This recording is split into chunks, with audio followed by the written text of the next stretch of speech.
Five, four, three, two, one.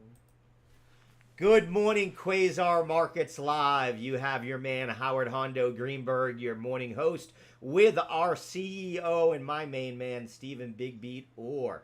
Steve, how are you doing today? I got to be honest, there's a ton of information out there today. I'm feeling a little overwhelmed. I might need to talk to Agnieszka Wood today and get my mindset settled down because, man, I can't decide if it's good news or bad news out there.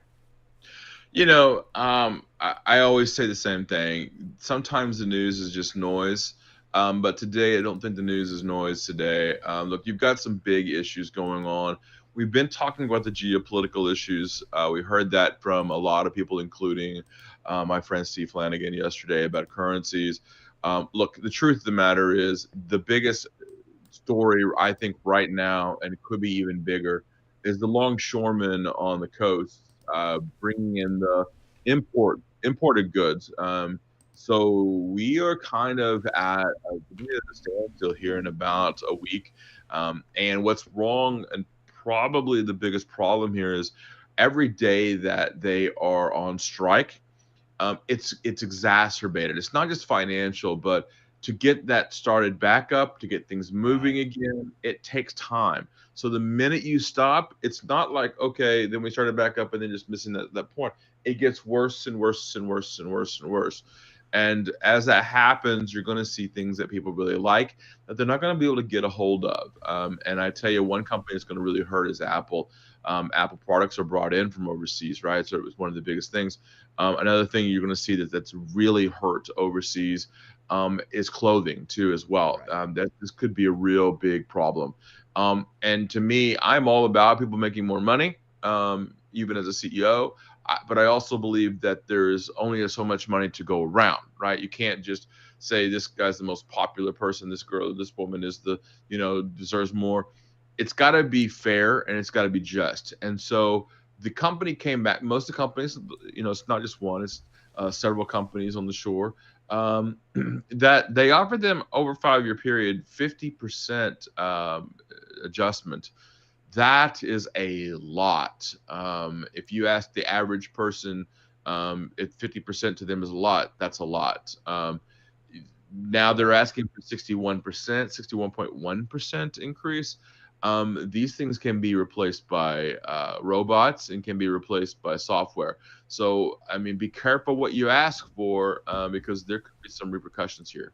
Yeah, I'll point out a bunch of things that I've seen this morning about it that that I talked to you a little earlier about. Number one, their chief negotiator Harold Daggett, he's basically said we'll cripple the country, and sort of said it Who says proudly, that? not in a And who way that not in a way like of a hey, if we do this, everybody better be aware that we provide X, Y, and Z.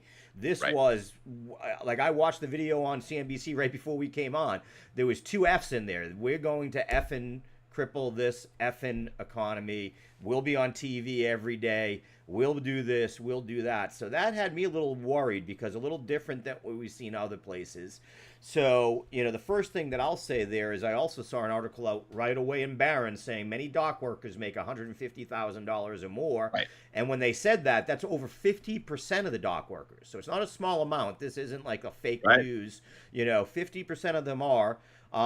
So, it isn't like UPS last year. It isn't like the Teamsters. It isn't like a lot of these other ones, airline, flight attendants where they were really low wage pay, where they hadn't seen increases in years and years. That isn't the case here. So will we see the tide sort of, that, everyday investor, the person who's worried about now, can I get my vegetables at the market? Can I get my Apple iPhone? Can I get my new computer? Do they side with labor like we've seen over the last 18 No. months? Yeah. So I think you've No. hit it on the dead. Some numbers I want to throw out at you. On a daily basis, this is just a daily basis, this strike will cost the economy about $3.78 billion. It will hurt U.S. GDP by 4.5 to $7.5 billion a week. So, these move the needles pretty quickly. So if this doesn't end, what I'll be curious to see or ask your comments, having been in the White House before, Taft-Hartley Act. They could Yeah. delay this 80 days or 90 days, I believe it is, and make the unions and stuff go to DC like they did with UPS, basically, and negotiate right here, so we can all have it, see what's But going on. who are they going to negotiate with is my question. In the past, I remember the old show, The West Wing, Yeah. and the president says he has to go to Motown to stop a strike for car deliveries, and no one wants to see a car strike in the holidays, right? Yeah. No one wants to see no one wants to see a longshoreman strike coming into the holidays here. And I'm telling you right now, this might be the strike that no one protects, that social media absolutely destroys. I think this is the one that they don't have it on their side. I want them to make more money. I think they Right. deserve more money. We know this, that the interest rates are coming down. We know that inflation has come down a bit. But the truth of the matter is things have gotten very expensive. And look, they're on the coast and they're not in middle America where things are a little cheaper. Um, I get it. But when you come out with strong words like "screw the world," we're going to take it all down. That's a Yeah. problem. Yeah. That you're not coming with good faith, and we have a problem. We're in the middle of an election year. We're literally 4 days now, 34. 35 days into the now left, um, and we have a president who's asleep at the wheel. He does not have a clue what's going on. He's not checked out. He's checked out pretty much, eating ice cream. And we have another presidential hopefuls that are just not focused on this Right. situation. It's interesting, believe it or not. Hillary Clinton said it yesterday that she's expecting to have an October surprise. I've been saying that for a while. Look out, here comes something. Just expect it, right? And so this isn't the October surprise, but it's setting up for some bigger Right. things. If you told me 3 months ago that we would have two major strikes going on in the country, and four wars, I would have been like, wow, that's a lot to take on. Yeah. And yet the market's on all-time highs, right? We made new all-time highs. So look, there's a lot going on here, and there's a lot, but this is why there's so much money, cash money, on the sidelines. And to me, when I'm watching the news, yes, I ignore it like the plague, because I take it back. I have news everywhere, but I have to funnel that news to make sure that I understand the quality news that we have here at Quasar Markets. But I want to make sure that as we're doing this, right, that they're not being hit by screw this, we're taking the whole thing down, or Boeing, saying, well, Yeah. we don't really need those workers anymore. We can get scab workers. It's not going to happen, right? You need quality workers, and then we get that. And guess what? Yeah, I think I see it now. I see Harold Daggett now on CNBC screaming about we're taking it all down. Yeah. We're going to Yeah, keep like this I going said, today. that worried me. I will say I did find one analyst, one I will point out, only one, that said we are much better placed to handle this than we were during when we had the last issues with COVID's supply Right, chain. That we, right, inventories are at good levels. We knew this was coming where we didn't know COVID obviously was coming. right. So that people have built up inventories. Costco talked about it during their earnings reports that they have their inventories at literally all-time highs because they saw this interruption. Just for those that don't know, 40% of the goods that come into the U.S. come through these ports. That's a huge amount. It's all of the East Coast, all of the Gulf. So definitely something to keep an eye on there. In sort of news that matters to me, saw Jimmy Carter actually hit 100 years old today, so I do want to say Yeah, happy how about birthday. that? I hope someone got him a jar of jelly beans. So that was great. And on the other side of Jelly that, beans. I That's am Reagan, actually brother. I'm actually You need, disappointed. Well, but he always had jelly beans on his desk. It was like a big no, that's thing. Reagan. Carter had Oh, wrong peanuts. guy. Yeah, look at that. Screwing it up. He had peanuts. That's right. He was Mr. Peanut. Pete Rose passed away, and I think that's a shame. He should have been in the Hall Yeah, of Fame while he was alive. I'm sure now, all of a sudden there'll be a swell of support and they'll put him in. So sorry to see yeah. Charlie Hustle disappear there. Do have to point out overnight, the only really markets out there was Japan. As we've talked about, China has been closed. Nikkei was up about 1.9%, led by heavy industrials. Yesterday, our boy Jay Powell spoke. Today, we got a lot of Fed speakers. We got ISM today. We've got JOLTS today. Lots of information coming. I wanted to quote Jay Powell here. He said The Fed's goal all along was to bring down inflation without painful rise in unemployment. While the task is not complete, we've made a good deal of progress towards that outcome. Is he taking his victory laps here, and is it a little too soon for that? There's not a moment that the Fed don't try to take victory laps, even when there's not a victory lap to be had. It's like coming in fifth place and running around the track as if you've won everything. Right. Look, Jay Powell had one lever and he pulled it and he's going to pull it again. It looks like I'm hearing grumbles everywhere now that it looks like it's going to be 50 basis points, probably once and twice. That to me is a little bit scary. That means there's problems and look, I had to look across and I had to do my own search. I don't normally have to do that, but do you know what the top 20 commodities are on the ports? Well, electronics, oil. Correct. I Yeah. know oil goes into Baltimore is huge, and natural Yeah. gas. That's right. You got chemicals, you've got forest products, Yeah, furniture, sporting goods, and toys. yeah. Toys How's I that knew was a going to big affect? one too. Yeah. Yeah, yeah. I did have a little bit of insight there, living in the D.C. area so long and being by the Baltimore ports and being in the liquor industry there for a long So yeah, time. I think Powell So is got to add another problem to the stack yeah, it up. With Boeing, he talks about labor all the time. Okay, well, there's longshoremen and then there's Boeing now. Go if you don't know how important that the ports are, go spend some time in Elizabeth, New Jersey, right? Go yeah. look at New York, go look across thing and see how many of those those Trains guys are who pull moving. those. Yeah, Mm-hmm, and when containers. you You see see, those yeah. things, I mean, the amount of volume that comes through is immense. I talked to you earlier. What also has me worried right now, and I don't want to make this all doom and gloom because it's not. The markets are hitting all-time highs, and we are seeing money on the sideline, like you said, that's out there to be spent. But I also point out these hurricanes destroyed a swath of the of the Midwest that it wasn't expected to do.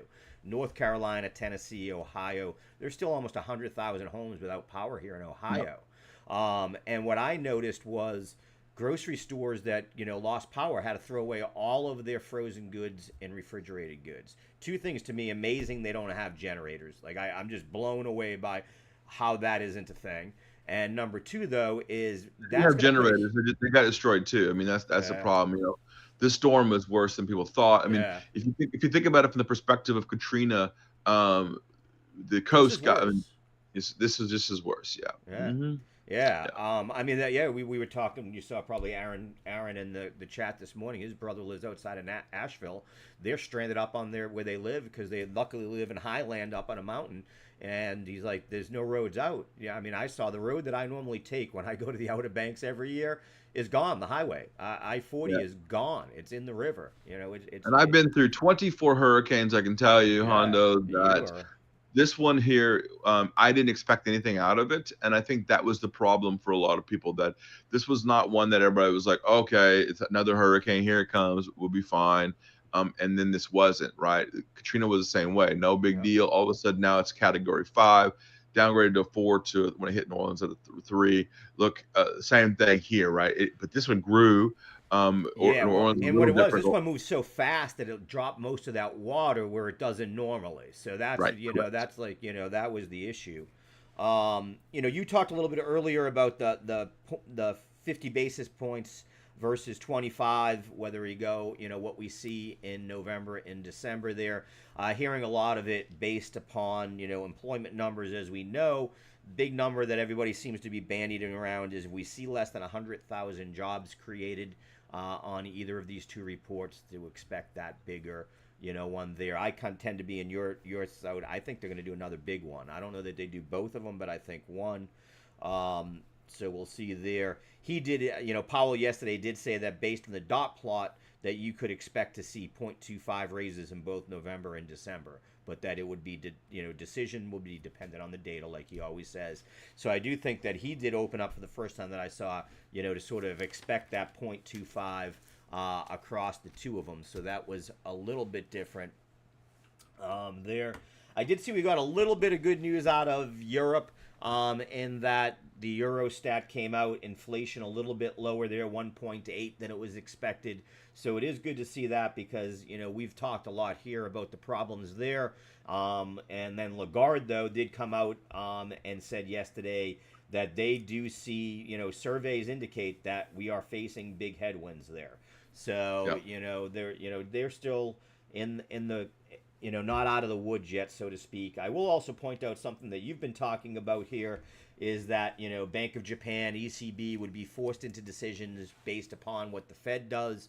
I did see out of the Bank of Japan, Mizu, who does securities, who does coverage there, said that in the summary of opinions that comes out, which would basically be like their green book, that they said directly that the Fed's cut is going to be what is a big decision maker on whether they raise rates in December. And the analysts there are expecting to see them raise rates about a half a point in December, and then a pause. So, we could see the further breaking down of that. I was looking at I actually have it on the screen right now. The dollar to the yen was up about 0.27 today, so you do see that about 144. You mentioned Boeing. Going to bring up their chart. Boeing has announced they're going to try to raise $10 billion. They're going to try to do it through a stock offering. So that's about as bad as it gets, right? Bonds usually don't have as much of a drain on the market. So again, it's one of those ones you warned about, trying to buy that, catch that knife here with Boeing. That knife's still dropping. From what I've Yeah, seen. but I think Boeing's holding here. I mean, they still have orders and all of that. Yeah, I mean, look, if I were to look for some bright spots, I think that's what I'm always asked. Show me some bright spots, Steve, in the markets. I'll tell you one. I got one for you, Hondo. Let's look at ticker BC, Brunswick. Brunswick makes boats, Mercury engines. Guess what got destroyed in this last A hurricane? lot of boats. I saw them all over the place, man. Yes, yep. And you're going to see insurance companies buying lots of new boats.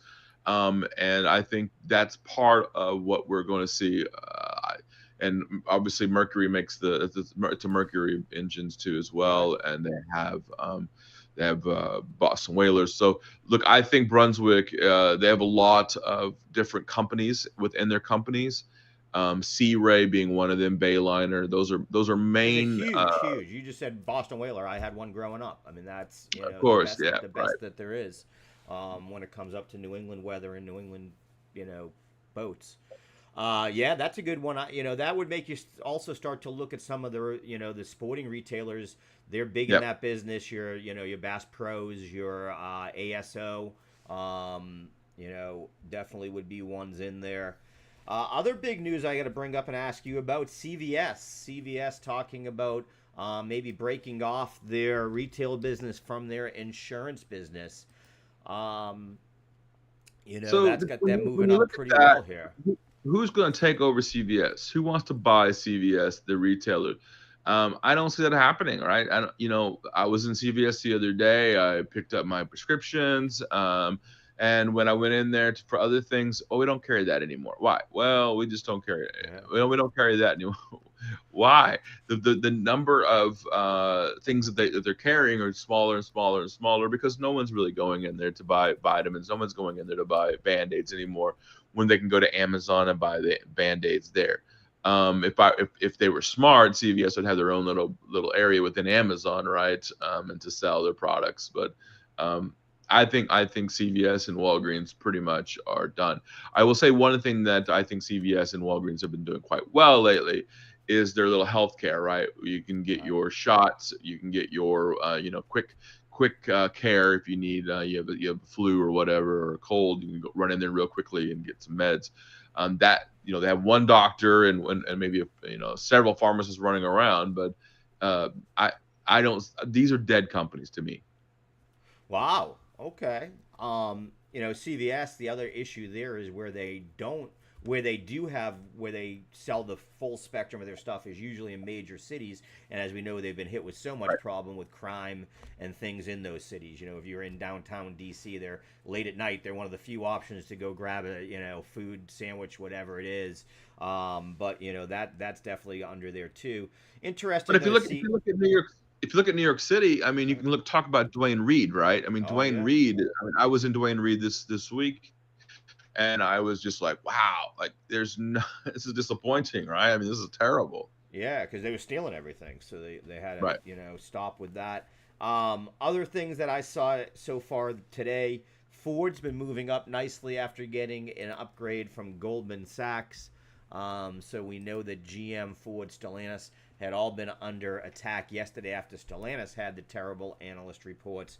But they upgraded that, gave a $13 price target. So Ford was moving up there. On the other side, one of your favorite companies, I know Disney got a downgrade from Raymond James, saying that they're having a little bit of issue in their in the parks, that they're a little slow.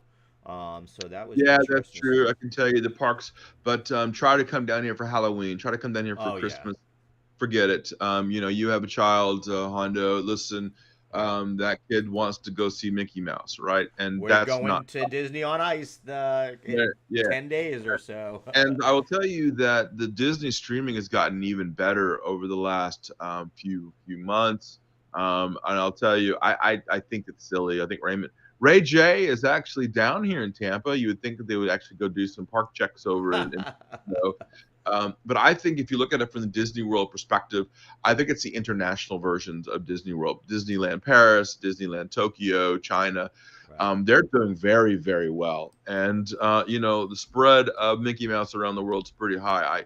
I wouldn't bet against the mouse. There you go. I always say don't fade the musk. You'd say don't fade the mouse. I like it. Another one that was moving up today pretty nicely at 4.26%. Pinterest. Big one there. Goldman Sachs added it to its top picks. So that tends to move the needle on stuff. So I thought that was an interesting one. No, it's also interesting. You know what they removed from that conviction list? Amazon. Yeah, I think So that's that just absolutely surprised me. silly. Are Yeah, you so telling me I that was waiting that for you. Pinterest? I was waiting for your comment on that one. I mean, are you Yeah. telling me that I'm going to Pinterest now, the website, and I don't even know what they're doing? All right, what are they selling and what are they doing? I get it that some people are trying to sell their own wares, but that's just not the case. People are using Amazon on a daily basis. They're living on it, and Amazon's bigger money is now Amazon Web Services (AWS) that we Right. use here. Look, let's be honest. Amazon is a behemoth, and they're not slowing down. And Anthropic, they have a huge AI presence now too. So I don't know what they're thinking there. The only thing I would say with Pinterest is similar to the fact that you and I don't use TikTok doesn't mean it's not where the millennials are searching more than Google for the answers to their questions daily. So that would be the only thing I would say there. I don't even have a Pinterest account. I can tell you though, my wife loves it, and she tortures me And with that and you know with that that's like 70 different you projects look a month. look. I get it. Look, I just looked on there. I do wear a lot of sunglasses. A lot of sunglasses collection. Most people know Yeah, that. And Blenders is one of my favorite companies out there. It's on the front page. I get that. There's like yeah, little advertisements, and hey, look, that's what Quasar Market's doing a little bit too, right? yeah. But I will say that I don't get it to being a massive behemoth company, right? It's doing very well, but to say that this is where I'm going to go to get my ideas of how I want to live, the answer is probably no. Yeah. Well, again, for you and I, like I said, it blew my mind, and I have to take a different look after that came out. That that age group under 25 gets more information from TikTok, social media, Facebook than they do from Google. That Sure. just This blows my isn't mind. It just Pinterest isn't I look, I get it. That's more visual than Amazon, and I think that's cool, and I think that's the key, right? If you want to get visual and we talked about this the other day. Look, I think what Ray-Ban and Meta is doing is another world. I mean, they just took Ray-Ban said, "Look, you have great tech, Meta, right? You're going to put these glasses on, but you know what? Even ourselves, we wear glasses, and mine are. I like my style. Um, Guess what? Ray-Ban's saying we got the style, we got the ability, you got the tech. Let's put them together. That's what we're talking about when we talk about mergers and acquisitions and coming together. That's what I'm talking about. Exactly what I'm talking about. And look, guess what's the number one selling product is right now on Meta, right? It's the new glasses. So I think that's exactly what the problem is right now. I think people are looking at Amazon and saying, okay, well, it's the same boring products out there. I went to go look for, I need a USB port for my Oculus, actually. I want USB-C to USB-C, and the cable wasn't. I had to go searching for it. I don't want to do that. I want to go talk to the machine. Here's what I want. Here's what I need. Give it to me. I'll buy it. Thank you. Send it to me, and I'm done. That's what people want. And, maybe that's what Pinterest is serving up. It's right in your face. Here you go. What are you looking for? And go get it. That may be the case. And No, what it I'll is eat that's where my they get word. their ideas. What Pinterest does, see, you and I shop the same way, Steve. But we're not your average consumer. You and I know exactly what we want. We go onto Amazon, we type in literally the model number I'm looking for, and I hit buy. You know what I But mean? how did you Is I'm find not that getting model number? decisions. Well, because I go to Google, I go to to PC Tech, to Consumer Reports, to whatever to make my decisions, and then I go to Amazon to buy that. What my wife does is she goes to Pinterest, which gives her the whole idea about how she wants to make a coffee station in the corner of our kitchen. And here's the coffee machine you need, and here's the creamer holders, and here's the whole thing. And now you can all buy it all right from this one place. All So right, so it's let's do it. Let's pull up a weekly chart of Pinterest, okay. PINS, I have it a up. weekly chart, Weekly. right? Give me one This second just to switch this over. during COVID, the stock was at 80. Today it's at 33.88 because I just don't think that. Yeah, Pinterest insiders are selling millions of dollars worth of stock. I just don't see it. I don't see it. And when things don't usually make sense to me, that's usually because there's a problem. I can see why they're probably being upgraded because they're pretty much at the bottom down there. There Yeah. is linear regression when it comes to weekly charts. I can see that, but I don't see an earnings growth in this. Do you know what the PE ratio of Pinterest is right now? No idea. It's 118. This is for a company that does retail. They are way outside of the lines. I think that, yeah, the book value is 0.28. Look, these things matter. And the market cap of Pinterest is $22 billion.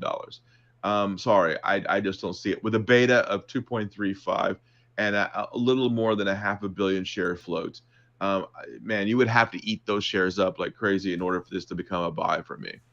Steve is going opposite of the analyst here. I just pulled up here on my screen. If you look, Steve, I have the forecasts from the analysts, 33 different analysts, expecting an average price of 42.77 on that one. What's the catalyst? What's the catalyst? Tell me what the catalyst is, and I'm not reading it from them. They're not giving me a catalyst other than okay, we're bouncing off of a trend line, great. But there's more to price action than price action. There's more to it, right? You can't just people aren't just buying stock just because it bounced off a freaking line. You gotta give me some catalyst to tell me why things are moving that way. I'll do some homework. I'll let you know what these analysts are All saying right, in I their love that. reports. I'll I love take a look at them. Because they definitely have a different view than you. I don't have a view one way or the other. Like All you right. said, remember that this is, this went on their top picks. It means that they think it's going to go up right now. They're not saying it's going to I be a think it's better going to go up the company. most. It's going to be Out of up. all the They're companies, not out of saying it's all going the to go companies, up it's and going to be a go up the better most. company than Amazon. They're saying Right. over the next quarter, I think that this has more upward movement than some other stocks. They That's what they're called it a saying. top pick, Hondo. A top pick. That means Well, that's a this guy, top pick for the quarter. That means that, yeah, for the next 3 months, they may be this is going to seeing. beat out everything else. I don't think so. Okay, well, we'll find out. Right now, I'm writing this down. 32.37 is where we're. 33.81 is where we're at. Yeah. Write A it big down. circle Pass it on that around. one. Gospel to the Let's see how coast. fired. I don't think you're gonna get fired up as much about these other ones. Did see Dine Brands got an upgrade today. They are up 8.26%. They were upgraded by Wedbush, looking for $47 on this one. So again, a nice upgrade there. Seems to have the stock moving. Again, I'm just telling you what's moving the markets today, so that our viewers know why is Dine moved up so far today. That's part of the reason. Other upgrades, TTEC, and that's actually the name of the company too. So that isn't just their symbol. They're only up about 0.384, but they were up 44% yesterday after getting an upgrade from Guggenheim. So seeing a little bit of movement up there on the downgrades. I did see GRTS was getting hit real hard here, I think it was. Gritstone Bio. Yeah, down about 21% here on their two downgrades. And they're at risk of delisting, so I will point that out also. They're a NASDAQ company trading here at about 57 cents, now down 46 as we've just opened here, so the market is open. They're at risk of getting delisted, so that's part of the reason that they're getting hit so hard here. So as we open up here, seeing the tick open up at a negative 400 or so, SPY down about 0.1. Bitcoin held up pretty well overnight, Steve, for us at 63,500, about where we were talking yesterday. Let's see what we get moving here. You know, I would also be nervous about some of these Chinese stocks getting overbaked here that have just tremendously Oh, shot up. I was talking about yesterday. My Chinese ETFs and my China mutual funds are up 60-70%. It's crazy. Yeah, and I know David Tepper was just on telling everybody that no matter how much China you hold, you don't hold enough. That I would go. I would cross them and say, look, I think the best place right now is not China. It's India. Right. Yeah. Or as Stephen Flanagan talked about yesterday, Mexico, emerging markets in Latin America, I also think are going to see more headways because they borrow U.S. dollars, and with interest rates going down, they'll get some benefits out of there. Oil is down again a little bit today. Not surprising as the Middle East gets. I'm not liking this NVIDIA move here. I just shorted NVIDIA, actually, believe it or not. Okay, pulling up the chart right here. NVIDIA is up about a half a point, so it's been doing the opposite of what we've seen on other mornings. It's normally been going down, and you've bought it that way. So you're just saying the opposite way is the irrational retail. Yeah, I mean, if you don't have products coming in, you can't sell it, right? We're seeing Bitcoin dropping a bit here, 63.3 here. There goes the drop in NVIDIA a little bit. I'm going to probably pick it back up. I'm 21 for 21 now in trades. I'm probably going to just buy the cover here. Yeah, there we go. And I'll probably do some kind of limit order here. There you go. Holding that 122. There it goes, below 122. Yeah, 121.75. I'll probably take that money and run. Let's see if I get what I want. There. Oh, look at that. Come on, Steve. Get the order in. Got to get that order in. It got down. Got to get that order in. There you go. 121, 88, 84, 81. There you go. 71. That's exactly how it's done here, folks. I did it right in front of you. It was obvious to me what was happening here. Look, the NVIDIA products, and we killed it. So I'm happy here. Did it right in front of everybody. I think that's an easy peasy. Nice move there. SMCI we got to talk about today. Don't get nervous if you wake up and say, how is it only $42? They did a 10-for-1 split to bring that price down, as they are doing anything they can to sort of attract who's that? Retail. SMCI did a 10. Oh, SMCI, of course. Yeah, we're back down to $42 a share. I mean, to me, look, they've got a lot of problems over there, but yeah. Yeah, they just, this does sometimes, as people, certain people don't understand that you can still buy fractionals of stocks now. So a lot of retail buyers like those stocks that are down under $50-$60, as they like them under 10 to be. There you go. The Nasdaq's now dropping. I think I got out a little early there on NVIDIA, but I'm okay. I took that money and ran. Yeah, we're down almost half a point on SPY. Oh, we are hearing reports now that senior White House official now telling Barack Ravid that the United States has indications that Iran is preparing to imminently launch a ballistic missile attack against Israel. I have been saying this for a while, Howard. It's sad that's happening, but Netanyahu has overstepped the boundaries. I understand things are bad over in Israel, but we got to be careful that we don't start a war in the Middle East. This would not be good. Yeah, you and I are going to differ on that one. As a Jew, I have a very different view I of understand it, Israel and and I everything understand else that part. there. And if we don't blast them to living hell, they're going to do it to us. But So what happens this when it's attack now was 12 done, Steve. countries This against attack one? against Hezbollah was done because they had an imminent attack. They were planning to invade northern Israel. Well, So we've got 100% to do agreed. these Agreed. things. But now you've expanded it's not Hezbollah and Hamas against Israel. It's now Yeah, no, foreign well, it never countries. was. It was the axis of power of Iran. These are proxies Wow, for Iran. That's all it is. we're Um, selling off now everywhere. Now 63,000 on Bitcoin. Everything's getting really really smacked here. yeah, I mean, like we've been talking about, everything is not good, especially overseas and in these dock workers. You now see it on our here in the U.S. It is, we're seeing it on both sides for sure. The We do tick have just dropped down found 420. I mean, it's a little much there. minus 600. I'm seeing on the U.S. tick here. Yeah, you're right. Yeah. Yeah. SPY now down half a point, QQQ 0.56, RUT down zero point 0.7. Like you said, Bitcoin went from being up to being down about 3/4 of a point. Gold is seen in the rise, so we are seeing gold act as it should as a hedge against this times of concern. Silver up 1.66, seeing copper up almost a point here. Oil moving up in this environment Of also. course, yeah. Yeah.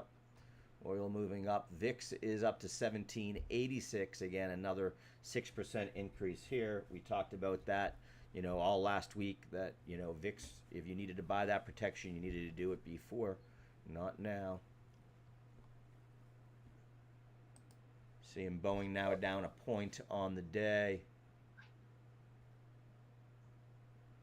CG getting hit here for about 2 points this morning after its Apple big now down raise. 2.5% here. The big Yeah, boy. they're ones that are definitely going to be hurt, like you said earlier, by this strike. They've got all those shipments coming in. Now it's even turned FedEx, which had been up on all this news, turned negative here. You can see retail starting to get hit hard too, as they're expected to face these headwinds. Foot Locker now down Nasdaq still 2.28. selling off here. You're starting to see a real pickup here and sell off. Yeah, Nordstrom's down 1.3, Kohl's down 1.42. So we're seeing it across the board.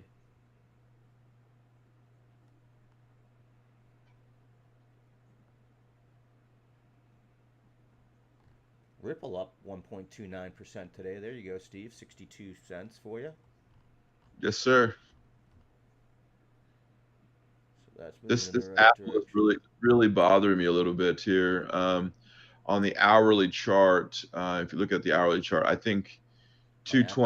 224.64 is probably a little bit of a support down there. I don't know how much support, but the sell off here in Apple is a little exacerbated, I think.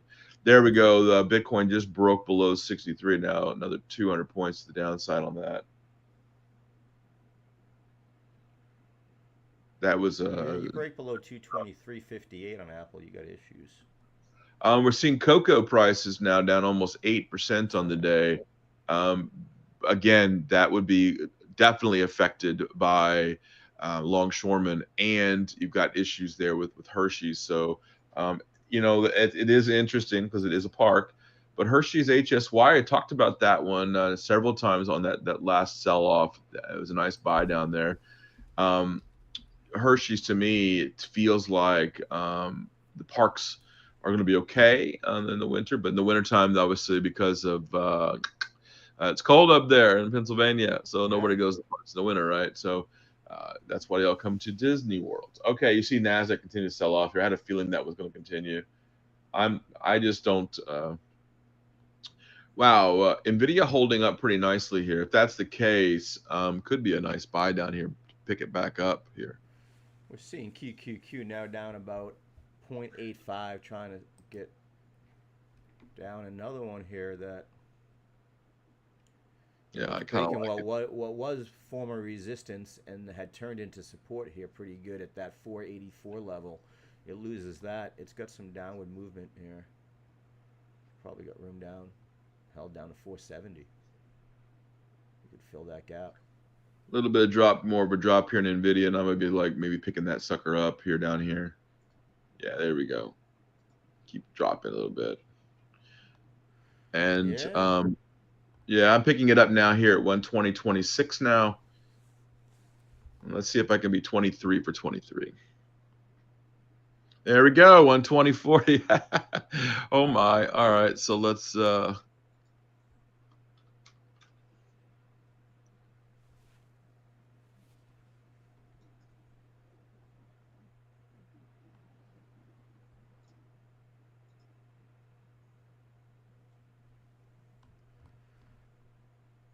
Ford, which got, like we said, that upgrade today, was still up here this morning. One of the few things we're seeing positive. DJT up 2.74%, so that is moving up. Still seeing the green for the Chinese stocks, JD. Did you buy your Trump Neo. watch? Your gold Trump watch yet? No, I would not be buying a gold Yeah, Trump watch. Axios now reporting that Iran is prepping a ballistic missile attack against Israel. That is really really not good. Well, Ballistic missile attack is a much bigger situation than land. It's now hitting everywhere now. The news. yep.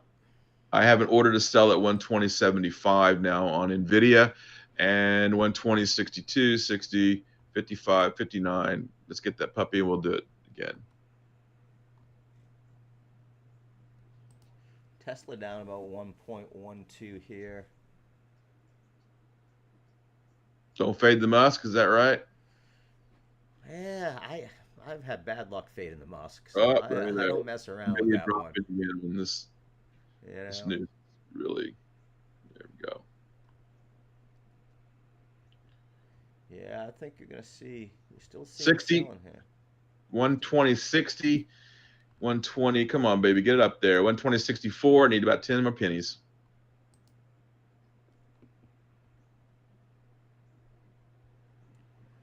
Showing you decent wicks moving in that direction. And oil is pumping here a little bit. I mean, obviously you're going to see that with war, but Yeah, well, there'd be disruptions. Yeah, you're not gonna. You don't want to send too many oil cargo ships through the Red Sea right now, as I would imagine.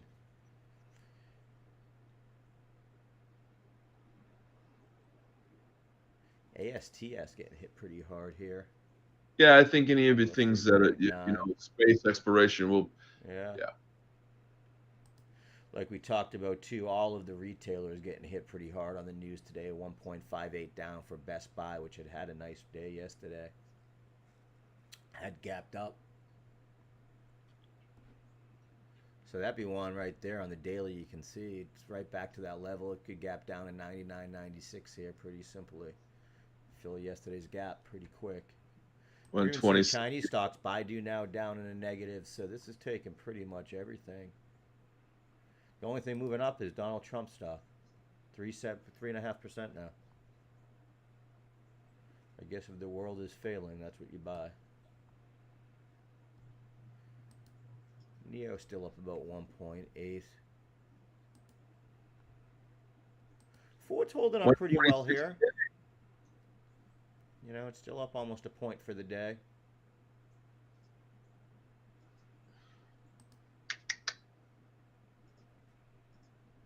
McCormick had earnings this morning. They did have an earning beat here. They beat EPS by about 23%.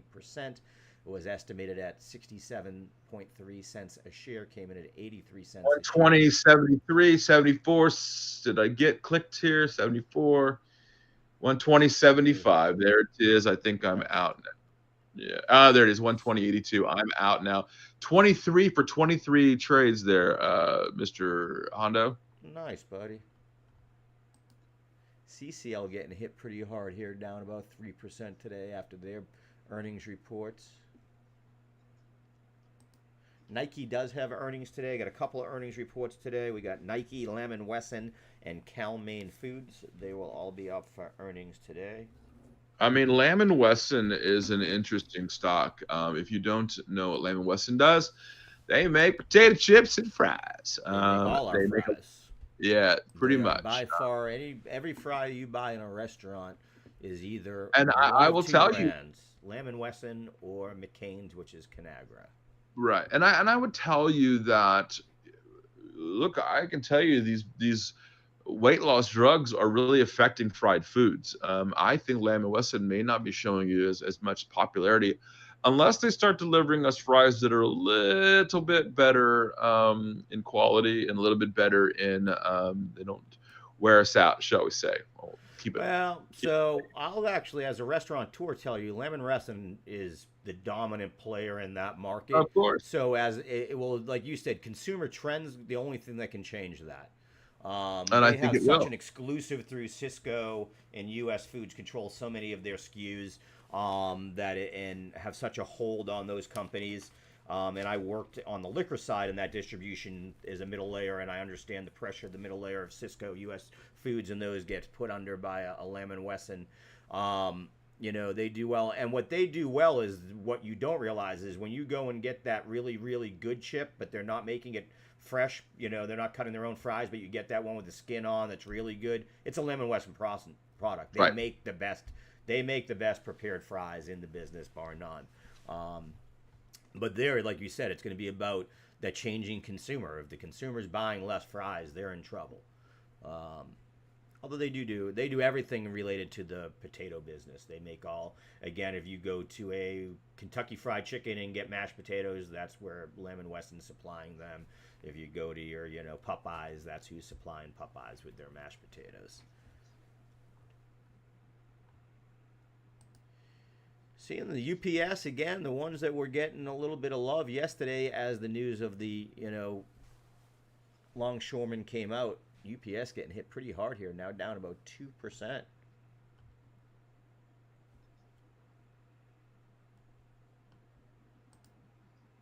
Doesn't look like Dish's merger is being hit with much fanfare. SATS EchoStar now down 6.89% today.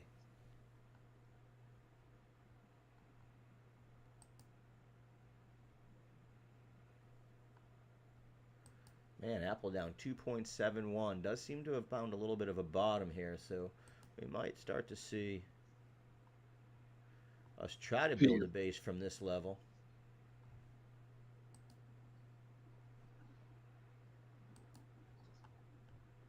I mean, PMI now coming out. We're hearing now reports that new orders are falling faster in September amid demand weakness and political uncertainty. Contraction deepens. Yeah, I mean that's pretty much what's Makes happening, right? We sense. know that. Yeah, look at that. Bitcoin 62.6 now. What a dump. We've been saying it, and guess what that means? Probably means that, yeah, 47 coming out of 47.3. Flash was 47. August Reed was 47.9. This is not good numbers here. No, not at all. Yeah. Definitely weak across the board here. Not seeing a lot of green, except for VIX now at 19. Again, we were telling you to buy that protection down at 15. Seeing hiring is cooled to the slowest pace since June 2020 when looking at 401k data from Vanguard. So seeing Vanguard coming out, and the way they're looking at that is the money and the new accounts being opened 401k, and they're seeing that move in the wrong direction. So that will be interesting.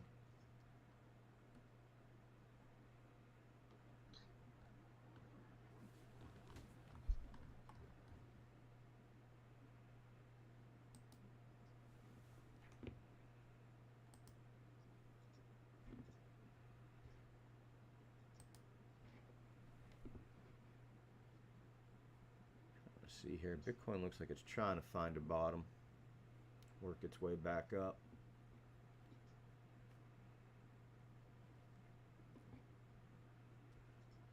Some of the biggest ones getting hit on the S&P so far, CDW down about 4.3% here.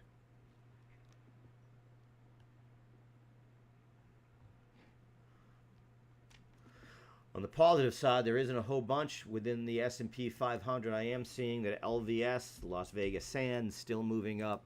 Again, that had moved up nicely on The news out of Macau that the Chinese consumer was returning there, now up 2%. You can see that sucker's gone up here in the last 3 days from 41 to 51. It's gapped up every day. Nice moves there. I mean, take a look at Wynn.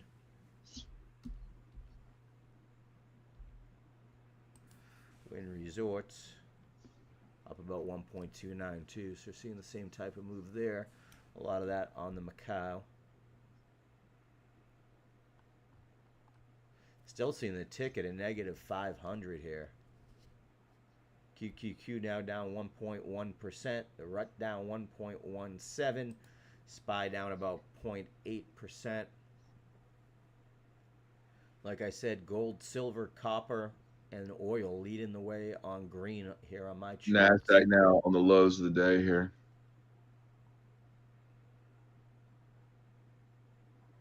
I'm Oil only still seeing higher.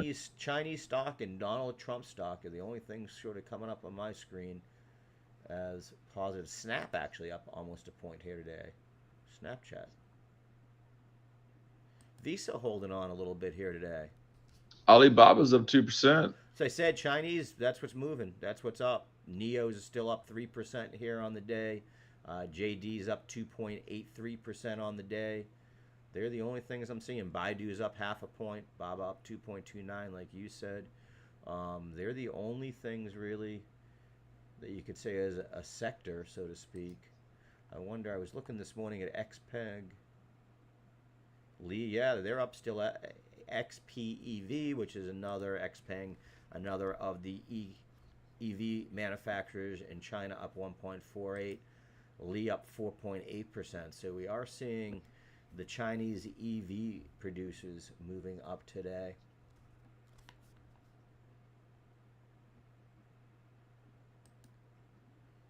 As we said, McCormick and Company, the Spice Company, had earnings.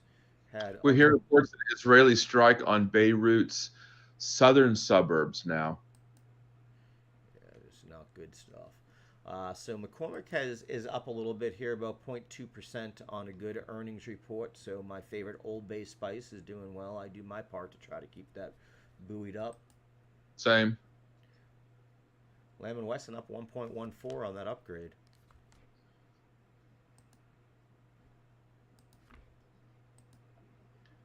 Yeah, I mean, we're watching. Conagra's up a little bit too here.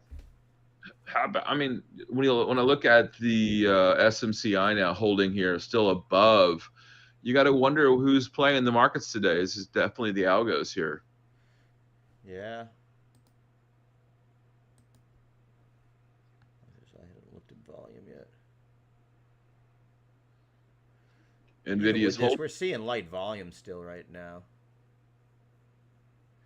Well, the news coming out is pretty strong. I mean, Israeli military now says they are targeting Lebanon's capital of Beirut, conducting a precise strike in Beirut. I know that the White House yesterday said that that's what they're asking, is that they do that, right? That they hit them hard. And yeah. Yeah, like I said, it's an unfortunate situation for everybody over there. No one wins in these situations of war, whether it be the Ukraine, the Middle East, Taiwan, any of these areas.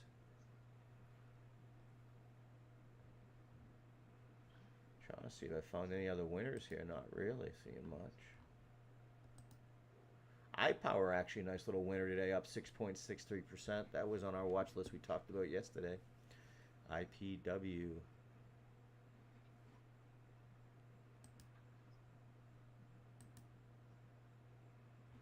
General Mills, the food companies are up a little bit, I guess.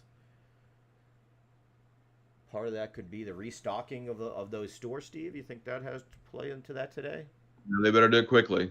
Yeah. Well, I'm just noticing General Mills was up, Conagra's up, Lamb Weston up. Those are sort of the bigger players in that game. I haven't looked here. I believe I have. Well, KR is Kroger. Get that one memorized. 10-year now sitting at 3.718%. Look, home ownership's getting cheaper and cheaper, but I don't see people buying out there right now. People just aren't buying homes. I wouldn't. I would say it's not getting. And I know what you mean by cheap or cheap, but I say getting less expensive, less expensive. I would use that word cheap in buying a house.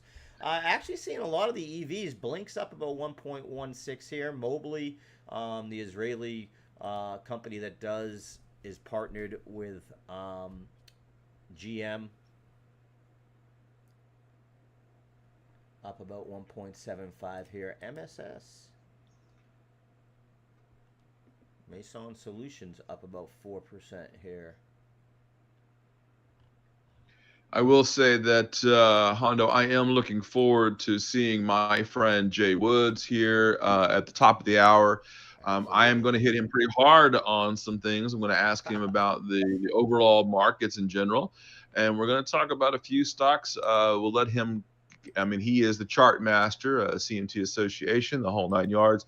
We're going to let him kind of tell us what he's seeing in the charts here at the top of the hour. I got about 5 minutes here.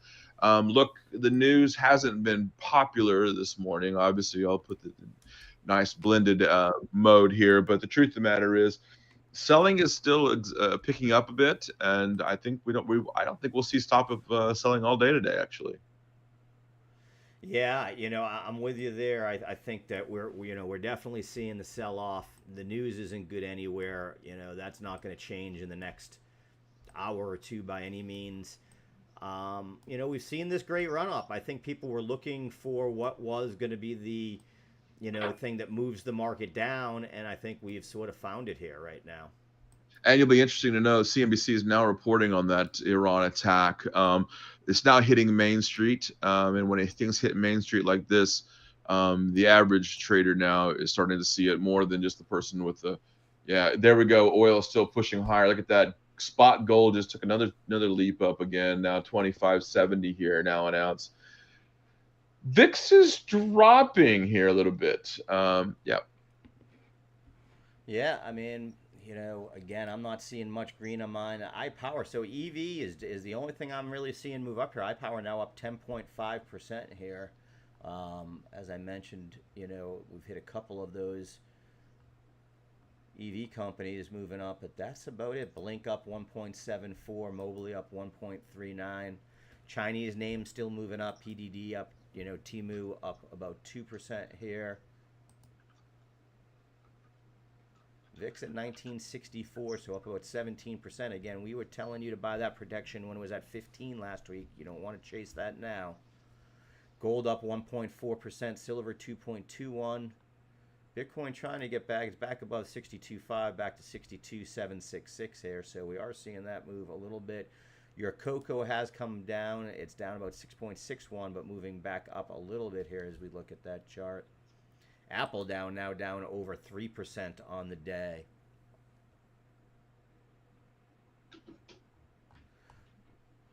Okay, we are moving into the 10 o'clock hour here, and I do see that good friend of Steve Orr here is joining the show, Jay Woods from Freedom Capital Markets and CMT.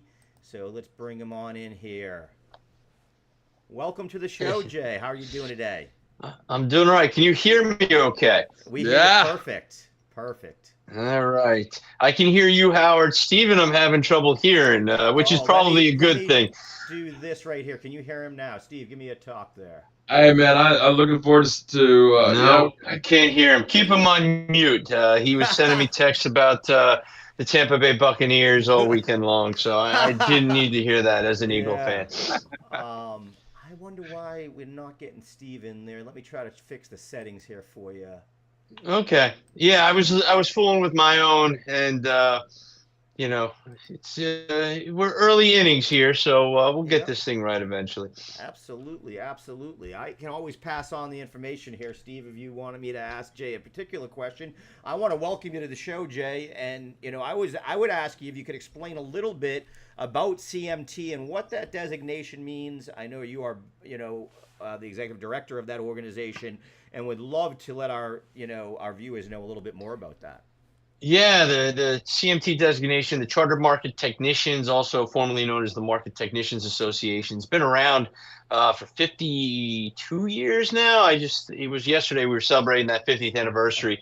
And the CMT is a designation, much like the CFA, where you have to take 3 tests, and we focus on studying price activity, price action charts. So what I'm looking at, what your audience looks at all day long, are charts, and there are different indicators, different ways of reading them. There is no holy grail, or I'd be retired on a beach right now, but um, it is a great way to learn what people are watching in this market, what indicators work for different trading styles, trading systems based on multiple time frames. And the organization has continued to grow and evolve over 50 years. And we're getting younger, which I'm very happy about. People are getting ready to sit for their December exam. And it's a community that really, just talks about the market and explores different ways and different trading style systems. And it's something I've been proud to be a part of for most of my career. I didn't get that CMT designation until 2017. I thought I knew everything about the charts, but to finally get it and to be involved as a board member there is something I'm very proud of. And, we always welcome new members, questions. You can go to, I don't know what our website is, but at CMT Association on Twitter. Yeah, we have a big event coming up in October here in New York for the New York chapter. And what we're doing is we're trying to get some young blood involved, and we want people to present like a Shark Tank style there, or if you watch another network's CNBC 3 Stock Lunch, and pitch 3 ideas to us based on the technicals, and we'll critique those and then declare a winner by time the event is over. So it should be fun. I love that idea. That is great. And I was going to ask you, what were you doing to attract that? You said you're getting younger, which is great to hear, because you tend to think, nowadays, do kids still look at technical analysis the same way that my generation, your generation, sort of came up with it? And I think you do. I think they get it a different place than they maybe should. YouTube might not be the answer all the time, and some of these other places. But I see a big, swath of the younger generation that really want to learn the technical analysis. No, you're spot on. And some of those YouTube channels and those TikTok channels actually have some great follows there. But there are a lot of people that go in there and they just draw lines on chart and really don't know what they're talking about. So we want to educate them. But those that are really into it, we want to give them a platform, because we realize that through the meme craze and the way people trade on their apps now, that there's a whole new wave of new investors and new traders that have a thirst to learn, and then they're teaching this us old guys some new tricks, and that's not a bad thing either. But it's a great community, and the charts are the one thing that never lie. Price is fact, while earnings estimates are just that, estimates, and they get revised all the time. If people want to make money, you can study the fundamentals all you want, but it's the price action that will pay. And learning the best setups from a risk reward and a money management point of view is the most responsible way of doing it. And there's no better organization to teach you than the CMT. So yes, I'm biased, but everyone looks at charts. It's all we do all day. And when something changes, we want to be able to act upon that. Yeah, and I agree. The community, I've delved in a little bit into your group over the last couple of weeks as I've sort of found out about it from you. I love technical analysis. And like you said, what I find is the camaraderie, even on places like TradingView, where people write scripts and I write some scripts, and then we, communicate back and forth. And, you see some really good, melding of minds, I would call it, and trying to figure out some things that, and again, like you said, I think the other thing is there's no foolproof answer. The market, technical analysis doesn't take into account that a ballistic missile might be headed for Tel Aviv, and can't account for that. Yeah. So, we do have to take that into it, because sometimes people, what I find is my biggest scare, and I would ask you if you find this, is that when it doesn't work once for the new student, sometimes they run. And that's what worries me, is in trying to explain to them, like you just did to our view, is that, listen, it's not an every time thing. What we're showing you is patterns, and patterns that have worked out over time and have back tested. So if you could talk a little about like that, I think it'd be great. Yeah, I mean, and those people that run, unfortunately, they YOLO into a trade and then it doesn't work out and they don't have any more ammunition to fire back. The whole point of technical analysis is to manage that risk. And, you're going to lose out almost as many times as you win when you enter some of these trades, but you gotta minimize those losses as much as possible and look for another idea or wait for a better opportunity or leg into a trade slowly. That's fine. You mentioned the example of the ballistic missiles. We had that example. Bitcoin over a weekend where Iran was launching missiles for 6 hours. Bitcoin's getting destroyed. So what does the technician do? You look at levels of interest, as my friend Brian Shannon calls them, levels of interest, where you may dip your toe in the water, levels of support, where, okay, if this thing does get out of control, where would I buy it? Those big displacements, we had one on August 5th, just with the Japan yen carry trade that whole weekend, where, okay, let's look at NVIDIA if this thing breaks down. And it got to 90 and change that morning. Anyone that was sitting at their computer, they weren't panicking about what's going to happen in Japan. They were looking at an opportunity to buy one of the greatest stocks in the world down 35% from its peak, and dip their toe in the water. And your risk reward setup was pretty good based on that knee-jerk reaction to the downside. So those are the things. And and someone that worked at the exchange for so many years as a market maker, I was always the other side of those trades. So to me, when you get displacement, when you get panic, you get fear, that's opportunity for a trader. And if you're already in this stock, then you have to reevaluate. All right, how much of a loss can I take? Do I have enough to buy in? Cost average. We don't double down. That's gambling terminology. But the technicals give you those levels and give you that aspect of things. And the technicals have worked out pretty good over the last 12 to 18 months. Coming into 2023, 2024, it's helped to be bullish, obviously, but when you get those dips, you've come into some key technical levels that have held and have helped people really monetize and thrive in this environment. You hit on so many of Steve. I can see him. He can't even sit still over there because this is great. I love this. I love this, Steve. Keep him quiet over there. This is how we're going to do this every week. We're going to do it like this. Well, if the audience can hear him, then let him speak. But I can't. And I mean, maybe and deep Steve, down, the audience can hear you. I can hear you. Just so you know, Steve. It's just we got to figure out why Jay can't, but everybody else can. Yeah. No hand signals, Steve, because I know which one you're going to give me. You hit on so many points there that Steve just did. He just did NVIDIA on the drop this morning, or the other way. When it went up for no reason, he said, the market looks weak to me. I'm going to play this to the downside, took a quick scalp. Yeah. He hit it again. And we've been talking about that. And what you just said that is so important. When I was teaching, at Prosper Trading Academy, how to trade Bitcoin, one of the things we would set up is, okay, we know huge volatility hits. If China bans Bitcoin for the 87th time, it's going to drop. It's going to be irrational. It's going to happen at a time when you don't expect it. But what is the level that I want to make that purchase at? Where am I looking for that? So, you hit on a huge part. While we can't predict the ballistic missile, what we can prepare ourselves for if I get hit to the downside. We can actually predict that ballistic missile right now, Howard, because quite frankly, we're just saying now, a senior Israeli official now saying that. What is he saying over there? That the attack will be carried out in the next few hours. So he's saying we can actually predict it because they are saying the attack's going to happen in the next couple of hours. He was more giving us a current event and a little dig at our comment there. Well, that's the one thing. I'll compliment Steve, and this hurts. But it's the one great thing about watching him. He clearly has ADD like we all do, all as traders, with the 50 screens behind us, as you can see here in my little office setup. But he'll break news, and he is quick to act and pivot.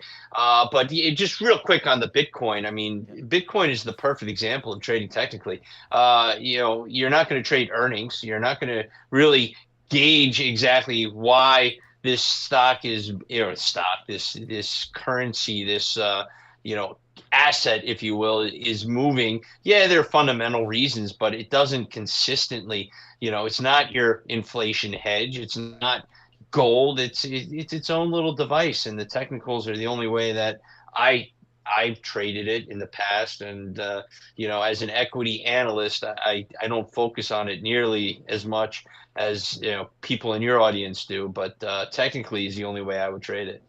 Yeah, I agree with you there. The only thing I'd say to the fundamental side is I have that opinion of it's a risky investment, but that it's eventually going to be more risk off as time turns and it actually fulfills hopefully those needs as a hedge and a safe haven. But we haven't seen that. So like you said, yeah, I traded totally on the technicals. You can't look at fundamentals because they're going to pull the will. If you're trying to judge it on China, you're just asking for trouble. Now, what kind of charts do you like to use when you're trading Bitcoin? By the way, what time frame? Yeah, I'll keep 3 time frames up usually. I have a day chart, an hour chart, and a 3-minute chart, depending on what I'm doing. And I keep different indicators on the 3 charts. Right now on my daily for Bitcoin, I'm just really looking at linear. So linear regression, I keep in all of them. I'm a big fan of linear regression. Okay. Bitcoin tends to be a momentum trade. Linear regression does a pretty good job of that. It just has worked for me over the years. From there, I use price channel on my daily chart along with RSI and that. I hide a lot of the ones that I use at different kinds. But price channel is a big one for me there. I'll look for support pivot points based upon those price channels. On the hourly, I will use support and resistance a little bit more on that. And then I love EMA super guppies. Like I said, I love that little sort of script world within trading view. Oops, I hit the wrong button there to do that. But I do use a super guppy EMA waves to kind of get a visual flow on the shorter time frames. But if I'm day trading it, scalping it, I'm usually using VWAP, to be honest with you. As the biggest component of that. Once we cross the VWAP, if we retest it, get the bounce, it's go time for Bitcoin usually. That's been the history. Yeah, and you use you say VWAP when I always fight Brian Shannon. To me, it's VWAP. Us traders on the floor never could say it I'm afraid of the right infringements. I don't want Cardi B coming after me. No, VWAP is just how we always said it. It's wrong, but I won't change. So, but no, that's your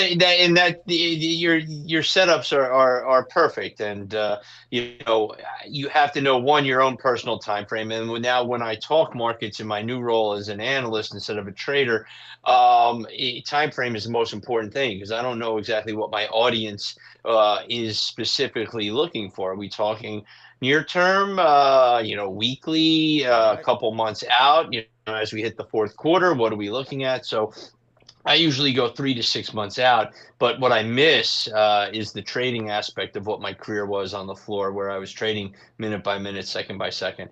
I come on this show and I see what you're doing, and I Jones for the old days, so I appreciate Yeah, this. I do a little bit of it all, try to keep an eye on it. I do watch equities a lot more now and invest in equities a lot more than I did. I was a one-trick pony on the crypto side for a long time. But when I went to work for Prosper Trading Academy, they, opened my eyes to the different worlds and the different, components there. So I have a little bit of everything. And, like I said, I'll change, I'm one of those people. I have a question for you. Do you see in different market conditions, are you looking or leaning more towards different indicators?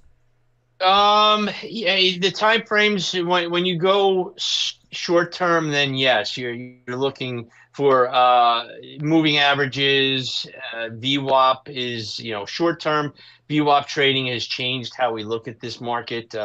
This goes back to like 2009 when the algos started trading a lot more than the humans, and everything's programmed. And people, when they trade, they just want to be average. They want the average price. I got a live look at that change being a floor trader and dealing with humans in a crowd, and people would go in and they would fight for price. And then after a while, we lost that human touch and people just fought to get the average price. And, I didn't go to school to be an average student. I went in there to, get A's. And when people came into my crowd to trade, they remember that price. If IBM, and this is the example, I actually had my friend Brian Shannon come to the floor, and I showed him this in real time. If IBM's opening down 2 and someone's a buyer, years ago, they would know the stock, the sector, they would get a sense of the market, and they would look at this as maybe an opportunity. And if they had 25,000 to buy, they could buy them all in the opening. And if they bought it and it went up, their customer loves them. They use their human judgment. Well, now no one wants to use their human judgment. Warren Buffett doesn't use his judgment when he's exiting or entering a position. Every time he buys or sells 100,000 shares of something, he does it based on VWAP. He doesn't do it based on, all right, well, maybe an Occidental Petroleum, anything under 66 or 56, whatever the price happened to be at the time. But when he would execute it over the day and try to get the VWAP for the day. So that's what's changed. So I try to keep it as simple as possible and keep my time frames relative to monthly, the next several weeks, the next quarter. So support and resistance, as you show in one of your charts there, that is as basic and as simple and as easy as it can be. And if something is trading in the $16 to $18 range and all of a sudden it's trading at 18 and a quarter, something's changed and we've got a breakout. And now from a risk reward point of view, I've got a setup that looks favorable because that old support, that old ceiling becomes that old resistance becomes support, and I have a greater risk reward setup, and that's all I'm trying to do is put the odds in my favor, and then use stops. Anyone in your audience, I'm sure they all know to have stop orders in place. You have to run to the bathroom. You cannot leave and not protect yourself. Yeah, today these would are be things the that perfect happen. Example, right? Today would be the perfect example of that, and we talk about it, and so many traders don't. I can't tell you again when I was working for Prosper how many times a day I would get a note from a student, hey, I'm still in trade XYZ. Oh, how do I get out? Worst. And you're like, what do you mean? We give you the buy price, the stop loss, the take profit, the second take profit, when we're, what we're going to do, like you said. And then the other question I would have for you is what I tell people sometimes is, especially, I used to say this with certain MA levels, is they become self-fulfilling prophecies because so many traders trade using it. So do you see VWAP now becoming that sort of thing where, like you said, when you get the breakthrough through the VWAP now, it's the right setup because it's become sort of a self-fulfilling prophecy because of these quant traders. Yeah, 100%. And who else is using it? All the algorithmic traders, everybody watching. So you kind of go where the masses are going. And if everyone's using that indicator or the most influential traders, and you see some sort of positive crossover or negative crossover, you will see momentum get into that. And you want to play the side of momentum. So, there's no doubt. I mean, humans program the algorithms. And when something changes, the humans are changing as well. And they're tweaking things to, play the move. So momentum is a crazy thing. And downward momentum is scary at times. And things overreact because this is the biggest change in the markets over time is speed. The speed at which things move, the speed at which things react and overreact is enormous. And then you put in seasonal factors. Okay, this is October. People get jittery in October. They remember the 87 crash and the worst downward moves have come in October. Is it the worst month? No, that's September. It's August. But October seems to be, and statistically, more lows are formed in October than any other month. We are in an election season, so we will get crazy headlines. Watch pet food stocks; those have been the ones moving the most with these crazy headlines over the election. Wolf and Chewy just broke out because they're eating cats and dogs in Ohio. Yeah. Who knew? And who knows what's going to come in the next 4 weeks? But there will be unpredictable headlines that will move certain sectors, but in the grand scheme of things, and that's what I've tried to be, a voice of reason. I'm getting headlines about all these missiles, by the way, that Iran is preparing to launch. So who broke it? Stephen Orr broke it. That was pretty phenomenal. As I get 2 alerts after I hear it from you. So, and like I said, the guy is on top of things. And for sure. He is. Sports allegiances are a little wacky, but other than that, like me, Jay, I'm a Boston guy. I grew up in Boston. Good God! All right, I got another call I got to take. School in Worcester, so I don't know what you're talking about. I did not go to school. I did not go to Holy Cross. I went to Fordham University, a nice Jesuit rival of Holy Cross. Oh, no, it was okay. I that's what it was. Yeah, them. I have friends in Worcester. I mock them all the time, and we go, "Where are you?" And I knew them. I went to college with the mayor of Worcester, the former mayor of Worcester, Timmy Murray. That's So funny. yeah, the Murray family is iconic up in Worcester. They're good people. Absolutely. Is that where you're based out of, Worcester? I'm actually in Ohio and DC right now. I go back Oh, and so forth. are they eating the cats and dogs? No, Now I live let's you're 15 you got on the miles from ground research. Springfield. I live 15 Yeah. miles from Springfield. There isn't a problem Uh, there. It's not You got to nearly as get Ryan bad. Dietrich on your show. He's from that area too. Awesome, He's one of awesome. the We'll best in the have to do that business. for Another sure. CMT, another CMT. Awesome. Yep.